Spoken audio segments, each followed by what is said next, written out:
ಆತ್ಮೀಯ ವಿದ್ಯಾರ್ಥಿಗಳೇ, ನಿಮಗೆಲ್ಲ ಗಮ್ಯ ಕನ್ನಡ ಪ್ರಪಂಚ ಯೂಟ್ಯೂಬ್ ಚಾನಲ್ಗೆ ಸ್ವಾಗತ. ಈ ದಿನ ನಾವು ICSE ಬೋರ್ಡ್ನ 10ನೇ ತರಗತಿಯ ನಾಟಕವಾದಂತಹ ಹೂವಿ ನಾಟಕದ ದೃಶ್ಯ 3ರ ವಿವರಣೆಯನ್ನು ತಿಳಿದುಕೊಳ್ಳೋಣ. ನಾಟಕದ ಆರಂಭದಲ್ಲಿ ಹೂವಡಗಿತ್ತಿಯ ಮನೆಯ ದೃಶ್ಯವನ್ನು ನಾವು ಕಾಣಬಹುದು. ಅಲ್ಲಿ ಹೂವಮ್ಮ ಗುಡಿಸಲ ಮುಂದೆ ಕವಡೆ ಆಡುತ್ತಾ ಕೂತ್ಕೊಂಡಿರ್ತಾಳೆ. ಅಲ್ಲಿಗೆ ಹೂವಮ್ಮನ ಅಕ್ಕ ಪುಟ್ಟಕ್ಕ ಓಡೋಡಿ ಬರ್ತಾಳೆ. ಓಡಿ ಬಂದಂತಹ ಪುಟ್ಟಿ ಏದುಸಿರು ಬಿಡುತ್ತಾ, ಹೂವಿ ಹೂವಿ ಕೇಳಿದೆಯ ವಿಷಯ ಅಂತ ಪ್ರಶ್ನಿಸ್ತಾಳೆ. ಆಗ ಹೂವಮ್ಮ ಕವಡೆ ಆಡೋದನ್ನು ಮುಂದುವರಿಸ್ಕೊಂಡು, ಏನು ವಿಷಯ ಪುಟ್ಟಕ್ಕ ಅಂತ ಕೇಳ್ತಾಳೆ. ಆಗ ಪುಟ್ಟಿ ಹೇಳ್ತಾಳೆ, ಆ ಗೌಡ್ರ ಮಗ ಊರು ತುಂಬ ಡಂಗೂರ ಹೊಡಿಸಿದಾನಂತೆ, ಅದ್ಯಾವುದೋ ಹೂವಂತೆ. ಆ ಹೂ ತಂದು ಕೊಟ್ಟವರಿಗೆ ಒಂದು ಹೂವಿಗೆ 10 ಹೊನ್ನು ಕೊಡ್ತಾನಂತೆ ಹೂವಿ ಅಂತ ಹೇಳ್ತಾಳೆ. ಅದಕ್ಕೆ ಹೂವಮ್ಮ, ನನಗೆ ಗೊತ್ತು ಮೊದಲೇ ಅಂತ ಹೇಳ್ತಾಳೆ. ಆಗ ಪುಟ್ಟಿ, ಲೇ ಲೇ ಲೇ ಏನಾದರೂ ಮಾಡಿ ಆ ಹೂ ಬಿಡೋ ಗಿಡ ಎಲ್ಲಿದೆ ಅಂತ ಹುಡ್ಕೋಣ ಕಣೆ. ಗಿಡ ಗಿಡ ಗಿಡ ನಿಂಗೆ ಕಟ್ಟೆ ತುಂಬ ನೀರಿರ್ತೀನಿ, ನೀನು ನಮಗೆ ಬುಟ್ಟಿ ತುಂಬ ಹೂ ಕೊಡಮ್ಮ ಅಂತ ಕೇಳೋಣ. ಆಗ ಗಿಡ ಕೊಟ್ಟ ಹೂವನ್ನು ತಂದು ಆ ಗೌಡರ ಹುಡುಗನಿಗೆ ಕೊಟ್ಬಿಡೋಣ. ಆಮೇಲೆ 1 ಹೂವು ಕೊಟ್ಟರೆ 10 ಹೊನ್ನು, 2 ಹೂವು ಕೊಟ್ಟರೆ 20 ಹೊನ್ನು, 3 ಹೂವು ಕೊಟ್ಟರೆ 30 ಹೊನ್ನು, 4 ಹೂವು ಕೊಟ್ಟರೆ 40 ಹೊನ್ನು ಸಿಕ್ಕುತ್ತೆ ಅಂತ ಪುಟ್ಟಿ ಹೂವಿನ ಮತ್ತು ಹೊನ್ನಿನ ಲೆಕ್ಕಾಚಾರವನ್ನು ಹೇಳ್ತಾ ಇರ್ತಾಳೆ. ಆ ಲೆಕ್ಕಾಚಾರವನ್ನು ಕೇಳಿಸ್ಕೊಂಡಂತಹ ಹೂವಮ್ಮ, ಹೌದು ಹೌದು 5 ಹೂ ಕೊಟ್ಟರೆ 50 ಹೊನ್ನು ಅಲ್ವಾ ಅಂತ ಹೇಳಿ ಹಾಸ್ಯಕ್ಕೆ ನಗ್ತಾಳೆ. ಜೊತೆಗೆ ಹೇಳ್ತಾಳೆ, ಕೂಸೇ ಹುಟ್ಟಿಲ್ಲ ಅಕ್ಕ, ಕುಲಾಯಿ ಹೊಲಿತೀನಿ ಅಂತೀಯಲ್ಲ, ಹೂವೇ ಇಲ್ಲ ಹೊನ್ನಿನ ಮಗ್ಗಿ ಹೇಳ್ತೀಯಲ್ಲಕ್ಕ ಅಂತ ಹೇಳಿ ನಗ್ತಾಳೆ ಜೋರಾಗಿ. ಆಗ ಪುಟ್ಟಿ ಹೇಳ್ತಾಳೆ, ಹೂವಿ ಅದು ಹಾಗಲ್ಲ ಕಣೆ, ಹೂ ಇದೆ ಕಣೆ, ಹೂ ತೋರಿಸಿನೇ ಡಂಗೂರ ಸಾರ್ತಾ ಇದ್ರು, ಹೂ ಇದ್ಮೇಲೆ ಗಿಡ ಇದ್ದೇ ಇರಬೇಕು ಅಲ್ವೇನೆ ಅಂತ ಪುಟ್ಟಿ ಹೇಳ್ತಾಳೆ. ಆಗ ಹೂವಮ್ಮ, ಹೌದೌದು ಇದ್ದೇ ಇರಬೇಕು ಏನೋ, ಇದ್ದೇ ಇದೆ ಅಂತ ಹೇಳ್ತಾಳೆ. ಅದಕ್ಕೆ ಪುಟ್ಟಿ, ಇದ್ದೇ ಇದೆ, ಆದರೆ ಎಲ್ಲಿದೆ ಅಂತ ಗೊತ್ತಿಲ್ವಲ್ಲ, ಎಲ್ಲಿದೆ ಆ ಗಿಡ? ಹೂವಿ ನೀನು ನನ್ನ ಬಂಗಾರ ಅಲ್ವಾ, ನೀನು ನನ್ನ ಸಿಂಗಾರ ಅಲ್ವಾ, ಹೇಳಮ್ಮ ಹೇಳು, ನಿನಗೇನಾದರೂ ಗೊತ್ತಿದ್ರೆ ಹೇಳು, ಆ ಹೂವಿನ ಗಿಡ ಎಲ್ಲಿದೆ ಅಂತ ಕೇಳ್ತಾಳೆ. ಅದಕ್ಕೆ ಹೂವಮ್ಮ, ಗಿಡ ಇದೆ ಅಂತ ಹೇಳಿದೆ ಅಕ್ಕ, ಆದರೆ ಅದು ಎಲ್ಲಿದೆ ಅಂತ ಗೊತ್ತಿದೆ ಅಂತ ನಾನು ಹೇಳಿದ್ನ ಅಕ್ಕ ಅಂತ ಹೇಳಿ ಪುಟ್ಟಕ್ಕನನ್ನು ಮರುಪ್ರಶ್ನೆ ಮಾಡ್ತಾಳೆ. ಅದಕ್ಕೆ ಪುಟ್ಟಿ ಹೂವಿಗೆ ಹೇಳ್ತಾಳೆ, ಏ ಹೂವಿ, ಗೊತ್ತಿಲ್ಲ ಅಂತ ನಿನ್ನ ಬಾಯಿ ಹೇಳ್ತಾ ಇದೆ, ಆದರೆ ಗೊತ್ತಿದೆ ಅಂತ ನಿನ್ನ ಕಣ್ಗಳು ಹೇಳ್ತಾ ಇವೆ, ನನ್ನ ಹತ್ರನೇ ಮುಚ್ಚಿಡ್ತೀಯಾ ಅಂತ ಹೇಳಿ ಕೋಪಿಸ್ಕೊಂಡು ಸ್ವಲ್ಪ ದೂರ ಹೋಗಿ ನಿಂತ್ಕೊಂಡು ಮತ್ತೆ ತನ್ನ ಮಾತನ್ನು ಆರಂಭಿಸ್ತಾಳೆ. ನಮ್ಮವ್ವ ಹಣ್ಣು ಮುದುಕಿಯಾಗಿದ್ದಾಳೆ ಹೂವಿ, ಆದರೂ ಅವಳಿಗೆ ದುಡಿಯೋದು ಇವತ್ತವರೆಗೂ ತಪ್ಪಲೇ ಇಲ್ಲ. 3 ಮಾರುದ್ದ ನೆಲ ಅಗೆದು ಬೆವರು ಸುರಿಸಿ ಥರಥರಾದ ಹೂಗಿಡಗಳನ್ನ ಬೆಳೀತಾಳೆ. ಹೊಟ್ಟೆ ತುಂಬ ಅನ್ನ ಇಲ್ಲ, ಕಣ್ ತುಂಬ ನಿದ್ದೆ ಇಲ್ಲ. ನಮಗೋಸ್ಕರ ಇನ್ನೂ ಆಕೆ ಎಷ್ಟು ದಿನ ಅಂತ ಜೀವ ತೆಯ್ಬೇಕು ಹೇಳು ನೋಡೋಣ ನೀನೇ ಹೂವಿ. ನಿಂಗೆ ಒಂದು ಸ್ವಲ್ಪನಾದರೂ ಕರುಣೆ ಇದ್ದರೆ ಆ ಹೂವಿನ ಗಿಡ ಆದರೂ ಸಿಕ್ಕಿದ್ರೆ ಎಲ್ಲಿದೆ ಅಂತ ನಾನು ಹೇಳಿದ್ರೆ ಅಲ್ಲಿಂದ ಹೂಗಳನ್ನ ಕಿತ್ಕೊಂಡು ಬುಟ್ಟಿ ತುಂಬ ಹೂ ಕೊಟ್ಟರೆ ನಮ್ಮ ಸರೀಕರ ಜೊತೆ, ಅಂದರೆ ತಮ್ಮ ನೆಂಟರಿಷ್ಟರ ಜೊತೆ ನಾವು ಕೂಡ ಸಮ ಅಂತ ಹೇಳಿ ನಡಿಬೋದು ಅಲ್ವೇನೆ ಅಂತ ಹೇಳಿ ಪುಟ್ಟಿ ಹೂವಿಯನ್ನು ಕನ್ವಿನ್ಸ್ ಮಾಡೋದಕ್ಕೆ ನೋಡ್ತಾಳೆ. ಅಂದರೆ ಗಿಡ ಎಲ್ಲಿದೆ ಅಂತ ನಿಂಗೆ ಗೊತ್ತಿದೆ ಅಲ್ವಾ, ಹೇಳು ಅಂತ ಹೇಳಿ ಕನ್ವಿನ್ಸ್ ಮಾಡೋದಕ್ಕೆ ನೋಡ್ತಾಳೆ. ಹೀಗೆ ದೂರದಲ್ಲಿ ನಿಂತಿದ್ದಂತಹ ಪುಟ್ಟಿ ಮತ್ತೆ ಹೂವಿಯನ್ನು ಥಟ್ಟನೆ ನೋಡಿಬಿಟ್ಟು ಹೇಳ್ತಾಳೆ, ಹೊನ್ನೆ ತೋಪಿನಲ್ಲಿ ಗೌಡರ ಮಗಳು ಬೆಳ್ಳಿ ಇದ್ದಾಳಲ್ಲ, ಅವಳ ಗೆಳತಿಯರ ಜೊತೆ ಆಟ ಆಡ್ತಾ ಇರುವಾಗ ಆ ಹೂವೇನೋ ಗಾಳಿಯಲ್ಲಿ ತೇಲ್ಕೊಂಡು ಬಂತಂತೆ. ಅಂದಮೇಲೆ ಆ ಹೂವು ಅಲ್ಲೇ ಎಲ್ಲೋ ಹತ್ತಿರದಲ್ಲೇ ಇರಬೇಕಲ್ವಾ, ಆ ಹೂವು ಅಲ್ಲೇ ಎಲ್ಲೋ ಹತ್ತಿರದಲ್ಲಿ ಇದೆ ಅಂತಾದರೆ ಆ ಹೂವಿನ ಗಿಡನೂ ಅಲ್ಲೇ ಎಲ್ಲೋ ಇರಬೇಕಲ್ವಾ ಅಂತ ಹೇಳಿ ದೂರದಲ್ಲಿದ್ದಂತಹ ಬೆಟ್ಟದ ಕೊನೆಯನ್ನು ಆಕೆ ನೋಡ್ತಾಳೆ. ಅಂದರೆ ಪುಟ್ಟಕ್ಕ ದೂರದಲ್ಲಿರುವಂತಹ ಬೆಟ್ಟದ ಕೊನೆಯನ್ನು, ದಿಗಂತವನ್ನು ನೋಡ್ತಾಳೆ. ಜೊತೆಗೆ ತನ್ನ ಮಾತನ್ನು ಮುಂದುವರಿಸ್ತಾ ಹೇಳ್ತಾಳೆ, ಈಗ ಮೂಡಗಾಳಿಯ ಕಾಲ, ಅಂದರೆ ಪೂರ್ವ ದಿಕ್ಕಿಂದ ಗಾಳಿ ಬೀಸುವಂತಹ ಕಾಲ ಅಂದಮೇಲೆ ಆ ಹೂವು ಆ ಕಡೆ ದಿಕ್ಕಿನಿಂದಲೇ ಬಂದಿರಬೇಕು. ಆ ಹೂವು ನಮಗೆ ಮೂಡಮಲೆಯಲ್ಲೇ ಸಿಗಬಹುದು ನೋಡು ಅಂತ ಹೇಳಿ ಒಂದು ಉಪಾಯವನ್ನು ಮಾಡ್ತಾಳೆ. ಜೊತೆಗೆ ಆ ಮೂಡಮಲೆಯನ್ನೇ ನೋಡ್ತಾ, ಆಕಾಶದ ಗುಡಾರಕ್ಕೆ ಗೂಟ ಕೊಟ್ಟ ಹಾಗಿದೆ ನೋಡು ಆ ಮೂಡಮಲೆ ಶಿಖರ, ಆ ಬೆಟ್ಟಕ್ಕೆ ಹೋಗ್ತೀನಿ, ಅಲ್ಲಿರೋ ಕಾಡಲ್ಲೆಲ್ಲ ಹುಡುಕ್ತೀನಿ, ಅಲ್ಲೆಲ್ಲೋ ಆ ಹೂವಿನ ಗಿಡ ಅಂತೂ ಇರಲೇಬೇಕು. ಆ ಹೂವಿನ ಗಿಡನೋ ಅಥವಾ ಆ ಹೂ ಬಿಡೋ ಮರನೋ ಇರಲೇಬೇಕು.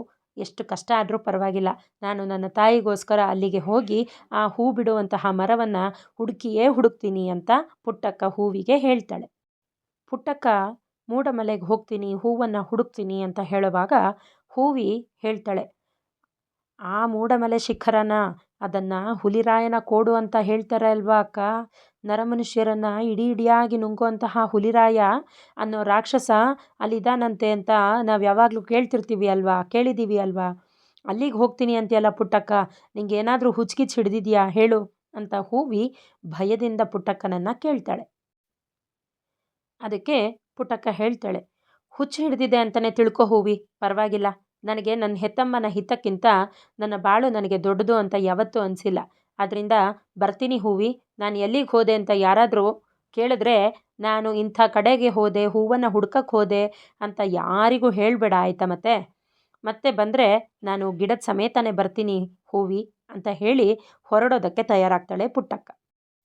ಆಗ ಹೂವಮ್ಮ ಅಂದರೆ ಹೂವಿ ಪುಟ್ಟಕ್ಕನನ್ನು ಕರೆದು, ಪುಟ್ಟಕ್ಕ ಪುಟ್ಟಕ್ಕ ನಿಲ್ಲು, ಆ ಹೂವಿನ ಮರ ಆ ಕಾನು ಮಲೆಯಲ್ಲೇನಿಲ್ಲ ಅಂತ ಹೇಳ್ತಾಳೆ. ಆಗ ಪುಟ್ಟಕ್ಕ, ಕಾನು ಮಲೆಯಲ್ಲಿಲ್ಲ ಅಂದರೆ ಹಾಗಾದರೆ ಎಲ್ಲಿದೆ ಹಾಗಾದರೆ ನಿನಗೆ ಗೊತ್ತಾ ಅಂತ ಕೇಳ್ತಾಳೆ. ಆಗ ಹೂವಮ್ಮ ವಿಲಕ್ಷಣವಾಗಿ ನಗ್ತಾಳೆ, ಅದು ಇಲ್ಲೇ ನಿನ್ನ ಕಣ್ಣೆದ್ರಲ್ಲೇ ಇದೆ ಅಂತ ಹೇಳ್ತಾಳೆ. ನಿಧಾನವಾಗಿ ಹಿಂದಿನಿಂದ ಸಂಗೀತ ಆರಂಭ ಆಗುತ್ತೆ. ಹೂವಮ್ಮ ಮೈ ಮುರಿದು ಒಂದು ಸುತ್ತು ತಿರುಗ್ತಾ ಇರ್ತಾಳೆ. ಆಗ ಹಾಡು ಪ್ರಾರಂಭ ಆಗುತ್ತೆ. ಅಂದರೆ ಇಲ್ಲಿ ಹೂವಿಯೇ ಹೂಮರವಾಗುವಂತಹ ಒಂದು ಸನ್ನಿವೇಶ ಬರ್ತಾ ಇದೆ. ಒಡಿತಿದೆ ಚಿಗುರು ಒಡಲಲ್ಲಿ, ಕೊಡಪಾನ ನೀರು ಸುರಿಯೇ ಹೊರಚಾಚುತ್ತಾವೆ, ಆಹಾ ರೆಂಬೆ ಮೈತುಂಬ ಹಸಿರು ಮುರಿಯೇ, ಹಾಹಾ ಹೀಹಿ ಹೂ ಹೂ. ಅಂದರೆ ಒಂದು ಗಿಡ ಪುಟ್ಟದಾಗಿ ಚಿಗುರನ್ನು ಒಡೆದು ಹೇಗೆ ಅದು ಬೆಳೀತಾ ಬೆಳೀತಾ ತನ್ನ ಒಡಲಲ್ಲಿ ಎಲೆಗಳನ್ನು ಚಿಗುರಿಸುತ್ತೋ ಹಾಗೆಯೇ ಇಲ್ಲಿ ಹೂವಿ ಇದ್ದವಳು ಮರವಾಗಿ ಬದಲಾಗ್ತಾ ಇದ್ದಾಳೆ. ಹೇಳ್ತಾಳೆ ತನ್ನ ಅಕ್ಕನಿಗೆ ಕೊಡಪಾನ ನೀರನ್ನು ತಲೆಯ ಮೇಲೆ ಸುರಿಯುವಂತೆ. ಆಗ ಆ ಹೂವಿಯ ದೇಹದಿಂದ ರೆಂಬೆ ಕೊಂಬೆಗಳು ಹೊರಚಾಚುತ್ತಾವೆ, ಮೈ ತುಂಬ ಹಸಿರು ಬರುತ್ತೆ ಅಂತ ಹೇಳಿ ಒಂದು ಸಂತಸದ ಒಂದು ಕ್ಷಣವನ್ನು ಇಲ್ಲಿ ಹೇಳಲಾಗುತ್ತೆ. ಹರಿತಾವೆ ಜೀವರಸವೊಳಗೆ ಎಲ್ಲೆಲ್ಲೋ ಅರೆಬಿರಿದ ಮೊಗ್ಗು, ಗಮ್ಮನ್ನು ತಾವೇ ಮರದುಸಿರು ಮೊಗ್ಗೊಡೆದು ಹೂವಿನ ಹಿಗ್ಗು, ಹಾಹಾ ಹೀಹಿ ಹೂ ಹೂ. ಅಂದರೆ ಈಗ ಗಿಡ ಬೆಳೀತಾ ಇರುವಂತಹ ಸಂದರ್ಭದಲ್ಲಿ ಅದರ ಒಳಗೆ ಜೀವರಸ ಅನ್ನುವಂಥದ್ದಿರುತ್ತೆ. ಬದುಕಿರುವಂತಹ ಮರಗಿಡಗಳು ಒಂದು ಲಕ್ಷಣವನ್ನು, ಹಸಿರು ಎಲೆಯಿಂದ ಕೂಡಿರುತ್ತೆ, ಅದು ಜೀವಂತವಾದಂತಹ ಲಕ್ಷಣವನ್ನು ಹೊಂದಿರುತ್ತೆ. ಹಾಗಾಗಿ ಇಲ್ಲಿ ಪುಟ್ಟಕ್ಕ ಬಂದು ಹೂವಿಯ ತಲೆಯ ಮೇಲೆ ಕೊಡಪಾನ ನೀರನ್ನು ಸುರಿತಾ ಇದ್ದ ಹಾಗೆ ಅವಳ ಮೈಯಿಂದ ರೆಂಬೆ ಕೊಂಬೆಗಳು, ಮರದ ರೆಂಬೆ ಕೊಂಬೆಗಳು ಹೊರಬರೋದಕ್ಕೆ ಶುರುವಾಗುತ್ತೆ. ಆ ರೆಂಬೆಗಳ ತುಂಬ ಹಸಿರಾದಂತಹ ಎಲೆಗಳು ಬರೋದಕ್ಕೆ, ಚಿಗುರೋದಕ್ಕೆ ಶುರುವಾಗುತ್ತೆ. ಹೀಗೆ ಮರದೊಳಗಡೆ ಒಂದು ಜೀವರಸ ಬರೋದಕ್ಕೆ ಶುರುವಾಗುತ್ತೆ. ಎಲ್ಲೆಲ್ಲೂ ಕೂಡ ಅರ್ಧಂಬರ್ಧ ಅರಳಿ ನಿಂತಿರುವಂತಹ ಮೊಗ್ಗುಗಳನ್ನು ನೋಡಲಾಗತ್ತೆ. ರೆಂಬೆ ಕೊಂಬೆಗಳ ತುಂಬ ಅರ್ಧಂಬರ್ಧ ಇರುವಂತಹ ಅರಳಿ ನಿಂತಿರುವಂತಹ ಮೊಗ್ಗು ಗಮ್ಮೆನ್ನುವಂತಹ ಒಂದು ಕಂಪನ್ನು ನೀಡ್ತಾ ಇರುತ್ತೆ ವಾತಾವರಣದಲ್ಲಿ. ಆ ಗಮ್ಮೆನ್ನುವಂತಹ ಕಂಪು ಮರದ ಉಸಿರಾಗಿರುತ್ತೆ. ಹೀಗೆ ಮೊಗ್ಗೊಡೆದು ಹೂವು ಅರಳೋದಕ್ಕೆ ಶುರುವಾಗುತ್ತೆ. ಇಂತಹ ಒಂದು ಸಂತಸದ ಕ್ಷಣ ಅನ್ನೋವಂಥದ್ದನ್ನು ಇಲ್ಲಿ ಹೇಳ್ತಾರೆ. ಮುರಿಬೇಡ ಕವಲೊಡೆದರೆಂಬೆ, ಹರಿಬೇಡ ಹಸಿರೆ ನೆಲೆಯ ಹೂವು, ಎಷ್ಟು ಬೇಕೋ ನೀ ಬಿಡಿಸು ಬಗಿಬೇಡ ಮೂಲ ನೆಲೆಯ, ಹಾಹಾ ಹೀಹಿ ಹೂ ಹೂ. ಜೊತೆಗೆ ಇಲ್ಲಿ ಹೂವಮ್ಮ ಪುಟ್ಟಿಗೆ ಒಂದೆರಡು ಸಂದೇಶಗಳನ್ನು ಹೇಳ್ತಾಳೆ, ಅಂದರೆ ಸೂಚನೆಗಳನ್ನ ನೀಡ್ತಾಳೆ. ಮರ ಕಾಣಿಸ್ತು ಅಂತ ಹೇಳಿ ಖುಷಿಯಿಂದ ಮರದ ಕವಲೊಡೆದಂತಹ ರೆಂಬೆಯನ್ನು ಮುರಿಬೇಡ, ನೀನು ರೆಂಬೆಯನ್ನು ಮುರಿದರೆ ಹಸಿರು ಬರದೇ ಹೋಗುತ್ತೆ. ಜೊತೆಗೆ ಹಸಿರಿನ ಎಲೆಯನ್ನು ಹರಿಬೇಡ, ಅಂದರೆ ಮರದ ಭಾಗಗಳನ್ನು ಊನ ಮಾಡಬೇಡ. ಯಾಕೆ ಅಂದರೆ ಇಲ್ಲಿ ಮನುಷ್ಯ ಮರವಾಗ್ತಾ ಇರೋದ್ರಿಂದ ಮರದ ಭಾಗವನ್ನು ಊನ ಮಾಡಿದ್ರೆ ಮತ್ತೆ ಆ ಮರ ಹೋಗಿ ಮನುಷ್ಯನಾದಂತಹ ಸಂದರ್ಭದಲ್ಲಿ ಆ ಮನುಷ್ಯ ಅಂಗವಿಕಲನಾಗ್ತಾನೆ ಅನ್ನುವಂತಹ ಒಂದು ಸಂದೇಶವನ್ನು, ಒಳ ಸಂದೇಶವನ್ನು, ಒಳಾರ್ಥವನ್ನು ಈ ಪದ್ಯ ಹೊಂದಿದೆ ಅಂತ ಹೇಳಬಹುದು. ಹಾಗಾಗಿ ಕವಲು ಒಡೆದಂತಹ ಮರದ ರೆಂಬೆಯನ್ನು ಮುರಿಯಬಾರದು, ಹಾಗೆ ಹಸಿರಾದ ಎಲೆಯನ್ನು ಹರಿಯಬಾರದು. ಎಷ್ಟು ಬೇಕೋ ಅಷ್ಟು ಹೂಗಳನ್ನು ನೀ ಬಿಡಿಸಿಕೋ ಪುಟ್ಟಕ್ಕ, ಆದರೆ ಮರದ ಮೂಲ ನೆಲೆಯನ್ನು ಬಗೆಯಬಾರದು, ಅಂದರೆ ಒಡೆಯಬಾರದು ಅಂತ ಹೇಳಿ ಹೂವಿ ಇಲ್ಲಿ ಸೂಚನೆಯನ್ನು ಕೂಡ ಕೊಡ್ತಾಳೆ. ಈ ಹಾಡು ಮುಂದೆ ಹೂವಿ ನಾಟಕದಲ್ಲಿ ಎಲ್ಲೆಲ್ಲಿ ಹೂವಮ್ಮ ಹೂ ಮರವಾಗ್ತಾಳೋ ಅಲ್ಲೆಲ್ಲ ಇದೇ ಹಾಡು ಮತ್ತೆ ಮತ್ತೆ ಪುನರಾವರ್ತನೆ ಆಗುತ್ತೆ, ಅಂದರೆ ರಿಪೀಟ್ ಆಗುತ್ತೆ. ಹಾಗಾಗಿ ಈ ಹಾಡು ಮತ್ತು ಈ ಹಾಡಿನ ಒಂದು ಸಾರಾಂಶವನ್ನು ತುಂಬ ಮುಖ್ಯವಾಗಿ ಪರೀಕ್ಷಾ ದೃಷ್ಟಿಯಿಂದ ಓದ್ಕೊಳ್ಬೇಕಾಗತ್ತೆ ವಿದ್ಯಾರ್ಥಿಗಳೇ. ಹೀಗೆ ಹೂವಮ್ಮ ಹಾಡು ಮುಗಿಯೋ ಅಷ್ಟರಲ್ಲಿ ಹೂಮರ ಆಗಿದ್ದಾಳೆ. ಪುಟ್ಟಿ ಮೊದಲು ಭಯದಿಂದ ನೋಡಿ ಹಿಂದೆ ಸರಿದು ನಿಂತಿರ್ತಾಳೆ, ಏನಾಗ್ತಿದೆ ಇಲ್ಲಿ ಅಂತ. ಆದರೆ ನಂತರ ಗೊತ್ತಾಗುತ್ತೆ, ಹೂವಿನ ಮರದ ರೆಂಬೆ ಗಾಳಿಗೆ ಆಡುತ್ತಾ ಬಾ ಬಾ ಬಾ ಪುಟ್ಟಕ್ಕ ಅಂತ ಹೇಳಿ ಅವಳನ್ನು ಕರೆಯುತ್ತೆ. ದೃಶ್ಯದ ಮುಂದುವರಿದಂತಹ ಭಾಗದಲ್ಲಿ ಹೂವಮ್ಮ ಪುಟ್ಟಕ್ಕನನ್ನು ಬಾ ಪುಟ್ಟಕ್ಕ ಬಾ, ಹೆದರ್ಕೋಬೇಡ, ಹೂವಿನ ಮರ ಆಗಿರೋದು ನಾನೇ, ನಿನ್ನ ಹೂವಿನೇ, ಅದರಿಂದ ಬಾ, ನಿನಗೆ ಎಷ್ಟು ಬೇಕೋ ಅಷ್ಟು ಹೂಗಳನ್ನ ಬಿಡಿಸ್ಕೊ, ಆದರೆ ಹುಷಾರು, ಒಂದು ಎಲೆ ಕೂಡ ಹರಿಬಾರ್ದು, ಹಾಗೆ ಒಂದು ರೆಂಬೆ ಕೂಡ ಮುರಿಬಾರ್ದು, ಆ ರೀತಿಯಾಗಿ ನಿನಗೆಷ್ಟು ಹೂ ಬೇಕೋ ಅಷ್ಟು ಹೂವನ್ನು ಬಿಡಿಸ್ಕೊ ಪುಟ್ಟಕ್ಕ ಅಂತ ಹೇಳಿ ಹೂವಮ್ಮ ಕರೀತಾ ಇದ್ದಾಳೆ. ಪುಟ್ಟಿ ಹತ್ತಿರ ಬಂದು ಆ ಹೂವನ್ನು ಮೂಸಿ ನೋಡ್ತಾಳೆ. ಆಹಾ ಹೂವಿ, ಇಷ್ಟೊಂದು ಹೂವು ಎಲ್ಲಿತ್ತು ನಿನ್ನ ಮೈಯೊಳಗೆ? ಅಯ್ಯೋ ನಮ್ಮ ಹೂವಿ ಎಂಥ ಚೆಲುವಿ ಅಲ್ವಾ, ಎಷ್ಟು ಚೆಲುವಿ ಅಲ್ವಾ, ಇಂಥ ಹೂವನ್ನೇ ತಾನೇ ಅವತ್ತಿಂದ ಹುಡುಕ್ತಾ ಇರೋದು ಅಂತ ಹೇಳಿ ಪುಟ್ಟಿ ತನ್ನ ಆನಂದ ಹಾಗೆ ವಿಸ್ಮಯ ಎರಡೂ ಭಾವನೆಗಳನ್ನು ಅಲ್ಲಿ ತೋರಿಸ್ತಾಳೆ. ಪುಟ್ಟಿ ಸಂತೋಷದಿಂದ ಹೂವುಗಳನ್ನು ಕಿತ್ಕೋತಾ ಇರ್ತಾಳೆ, ಅಂದರೆ ಬಿಡಿಸ್ಕೊತಾ ಇರ್ತಾಳೆ. ಆಗ ಹೂವಿ ಹೇಳ್ತಾಳೆ, ಹಾಂ ಪುಟ್ಟಕ್ಕ, ಮೆಲ್ಲಗೆ ಮೆಲ್ಲಗೆ, ನೀನು ರೆಂಬೆಯನ್ನು ಜಗ್ಬೇಡ, ನೋವಾಗುತ್ತೆ ನನಗೆ, ನಾನೇ ಸ್ವಲ್ಪ ಬಗ್ತೀನಿ. ಪುಟ್ಟಕ್ಕ ಹುಷಾರು, ಮರ ನನ್ನ ಒಡಲಿದ್ದ ಹಾಗೆ, ಅಂದರೆ ಮರ ನನ್ನ ಶರೀರ, ಆಯಿತಾ?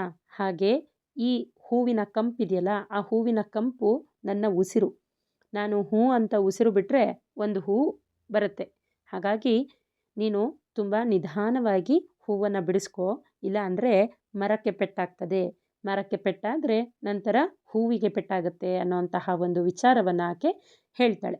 ಆಗ ಪುಟ್ಟಕ್ಕ ನಾಜೂಕಾಗಿ ತುಂಬ ಸೂಕ್ಷ್ಮವಾಗಿ ಮೆಲ್ಲಗೆ ಹೂವನ್ನು ಬಿಡಿಸ್ಕೊತಾಳೆ. ಒಂದಷ್ಟು ಹೂವನ್ನು ಬಿಡಿಸ್ಕೊಂಡಾದ ನಂತರ ಹೂವಿ ಪುಟ್ಟಕ್ಕನಿಗೆ ಹೇಳ್ತಾಳೆ, ಪುಟ್ಟಕ್ಕ ಇವತ್ತಿಗೆ ಇಷ್ಟು ಸಾಕು, ಮೈಯೆಲ್ಲ ಮರಗಟ್ಟಿ ಹೋಗ್ತಾ ಇದೆ, ಅಂದರೆ ನಮ್ನೆಸ್ ಬರ್ತಾ ಇದೆ, ಆದ್ದರಿಂದ ಮತ್ತೆ ನಾನಿವಾಗ ಹೂವಿ ಆಗ್ಬಿಡ್ತೀನಿ ಪ್ಲೀಸ್ ಅಂತ ಕೇಳ್ಕೊತಾಳೆ. ಆಗ ಪುಟ್ಟಕ್ಕ, ಹಾಂ ಪಾಪ ಅಲ್ವಾ, ಮನುಷ್ಯರು ಮರ ಆಗಿ ನಿಂತ್ಕೊಳ್ಳೋದು ಅಂದರೆ ತುಂಬ ಕಷ್ಟನೇ, ಮತ್ತೆ ಎಲ್ರಿಗೂ ಈ ಥರ ಆಗುತ್ತಾ ಇರೋದಕ್ಕೆ, ಹೇಳು ನೋಡೋಣ. ಆಯಿತು ಎಲ್ಲ ಸರಿ, ಈಗೇನೋ ನೀನು ಮರ ಆಗಿದೆಯಾ, ಮತ್ತೆ ನಾನು ಏನು ಮಾಡಿದ್ರೆ ನೀನು ನನ್ನ ಮುದ್ದಿನ ತಂಗಿ ಹೂವಿ ಆಗ್ತೀಯಾ ಅಂತ ಪುಟ್ಟಕ್ಕ ಕೇಳ್ತಾಳೆ.